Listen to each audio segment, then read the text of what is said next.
আসসালামু আলাইকুম প্রিয় শিক্ষকবৃন্দ, আশা করি আপনারা সকলে ভালো আছেন। আপনারা যেখান থেকে আজকের এই গুরুত্বপূর্ণ ভিডিওটি দেখতেছেন সবাইকে স্বাগতম। আজকে আমি শিক্ষকদের একটি গুরুত্বপূর্ণ বার্তা নিয়ে এসেছি। আপনারা জেনে খুব খুশি হবেন যে এমপিভুক্ত শিক্ষকদের জন্য দৈনিক শিক্ষা .com প্রতিবেদক থেকে আমি এই বার্তাটি আপনাদের মাঝে উপস্থাপনা করতেছি। যোগদান থেকেই বেতন পাবেন যেসব শিক্ষক।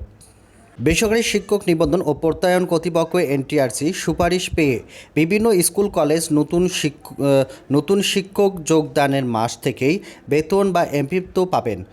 স্কুল কলেজের এমপিত্ব নীতিমালা এ নির্দেশনা রয়েছে, তবে মাদ্রাসা ও কারিগরি প্রতিষ্ঠানের নতুন শিক্ষকরা যোগদান থেকে বেতন পাবেন না।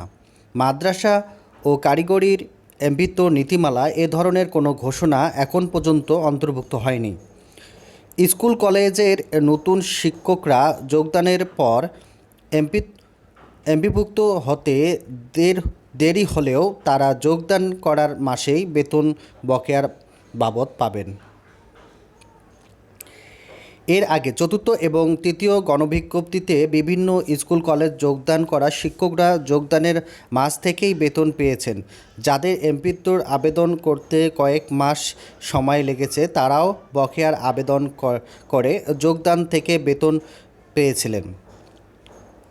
বিভিন্ন বেসরকারি শিক্ষা প্রতিষ্ঠান এনটিআরসি সুপারিশ পেয়ে যোগদান করবেন 19,586 জন নতুন শিক্ষক।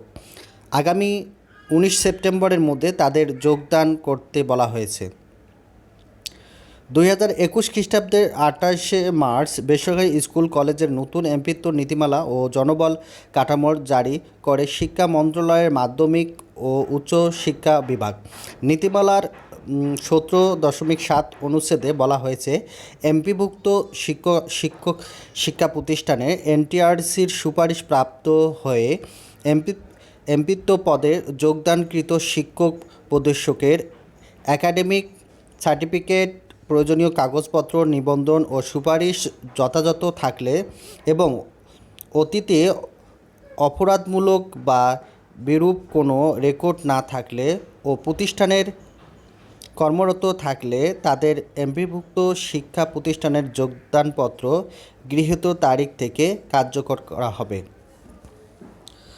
তো একটি কথা বলে যে কারিগরি এবং মাদ্রাসা তাদেরও এই বেতনের এই কাঠামোটি চালু করার আমার একান্ত আকুল আবেদন।